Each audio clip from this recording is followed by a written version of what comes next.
Sir current affairs इतना ज्यादा vast है, याद नहीं होता। पढ़ तो रहा हूं सर, कुछ नहीं पल्ले पड़ रहा सर, क्या करूं। एक बहुत कॉमन क्वेश्चन आप सबके माइंड में आ रहा होगा और बिल्कुल जेन्युइन है दोस्तों, बिकॉज इतना वास्ट है। वाकई में ये बहुत बड़ा इशू होता है कि इसको याद कैसे करें।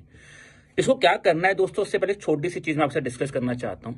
देखिए, आपने जब भी अपनी कोई भी चीज स्टार्ट की होगी पहली बार, फॉर एग्जांपल जब आपने ग्रेजुएशन की होगी, अगर आपने बीटेक की है या बीकॉम की है या बीए की है, आपने जो सब्जेक्ट्स पढ़े होंगे, क्या आपको पहले दिन वो सब्जेक्ट्स याद हो गए थे? नहीं हुए थे यार। अगर हम और पीछे बात करें, हम छोटे बच्चों को देखते हैं जो नर्सरी में होते हैं, एबीसीडी लिख रहे होते हैं, क्या वो पहले दिन एबीसीडी लिख पाते हैं? नहीं लिख पाते। बार बार बार बार बार बार बार बार प्रैक्टिस करते हैं तो जाके वो उस चीज को परफेक्ट कर पाते हैं। परफेक्ट भी नहीं कह पाए तो भी आप कह सकते हैं कि जाके उस चीज को सीख पाते हैं। तो यही चीज आपकी करंट अफेयर्स प्रिपरेशन में भी होगी। अगर आप बोले कि मैं एक ही बार पढ़ूंगा और मुझे याद हो जाएगा, तो वो नहीं होने वाला। तो पहला पॉइंट तो क्या, आपको मल्टीपल रीडिंग्स तो देनी पड़ेंगी। अब इन मल्टीपल रीडिंग्स को कैसे देना है, ऐसा नहीं कि एक ही डॉक्यूमेंट आप 5-5 बार 6-6 बार पढ़िए, ये मत कीजिए। आप क्या कर सकते हैं, इसका एक सिंपल फॉर्मूला लेते हैं। आप पहले एक डॉक्यूमेंट को एक दिन पढ़िए, यानी कि आप जो भी डॉक्यूमेंट पढ़ रहे हैं उसको कम से कम 2 बार या 3 बार जब आपने पढ़ा होगा, फर्स्ट रीडिंग को कैलकुलेट करते हैं, क्योंकि पहली बार तो उस डॉक्यूमेंट को समझोगे कि क्या क्या चीजें हाई हैं। दूसरी बार जब आप पढ़ोगे तो थोड़ा थोड़ा आपको आइडिया लगेगा।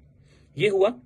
उसके बाद आप थर्ड डे पे जो आपने पहले दिन पढ़ा है उसके पॉइंटर फॉर्म्स को रिवाइज करो, अपने पास लिख लो कि मैंने परसों ये पढ़ा था, ये पॉइंट्स मुझे याद हैं। गुड। अब उसी चीज को आप एक बार देखिए कि क्या वो पॉइंट्स मुझे याद थे। फिर आपने उस चीज को दोबारा रिवाइज किया 7th डे पे जाके। 7th डे पे जाके एक बार दोबारा उस पॉइंट को रिवाइज कर लिया। अब 1-3-7 यानी कि 3 बार आप उस डॉक्यूमेंट को गो थ्रू कर चुके हो, या फिर आपने उसको 3 बार समझा है। फिर आ जा रहे दोस्तों, अब नेक्स्ट टाइम आएगा 15 दिन बाद, यानी कि 7 दिन के बाद, 15 दिनों के बाद अब आप दोबारा उस डॉक्यूमेंट को एक बार देखिए। डॉक्यूमेंट देखने का मतलब है दोस्तों, जो जो इंपॉर्टेंट पॉइंट्स आपने हाईलाइट किए, बिकॉज अब आपने पहले 3 रीडिंग्स में कुछ कुछ पॉइंट्स हाईलाइट किए होंगे, कुछ कुछ पॉइंट्स नोट किए होंगे, वो कीजिए।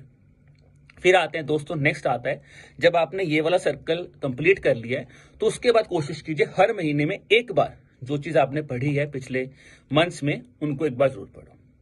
तो इस तरह से कहीं ना कहीं जब आप मल्टीपल रीडिंग्स करोगे, मल्टीपल बार एक डॉक्यूमेंट को देखोगे, तो कहीं ना कहीं चीजें आपके माइंड में स्टक कर जाएंगी।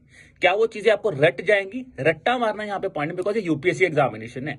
जितना आप चीजों को बार बार अपनी आंखों से निकालोगे, आपको चीजें समझ आनी शुरू हो जाएंगी और वही चीज आपके एग्जामिनेशन में हेल्प करेगी, बिकॉज ये एग्जामिनेशन ऑब्जेक्टिव बेस्ड पेपर है। ठीक है, तो ऑब्जेक्टिव बेस्ड पेपर है, तो कहीं ना कहीं जब आप ऑप्शंस देखोगे आपको कई चीजें मेमोराइज हो जाएंगी। ठीक है, तो इस तरह से आप अपने करंट अफेयर्स को जो है वो मल्टीपल रीडिंग्स में पढ़ सकते हैं और थोड़ा सा उस चीज को ज्यादा बेटर समझ सकते हैं। उम्मीद कर रहा हूं ये वीडियो आपको बढ़िया लगा होगा। चलिए जी, ऑल द बेस्ट।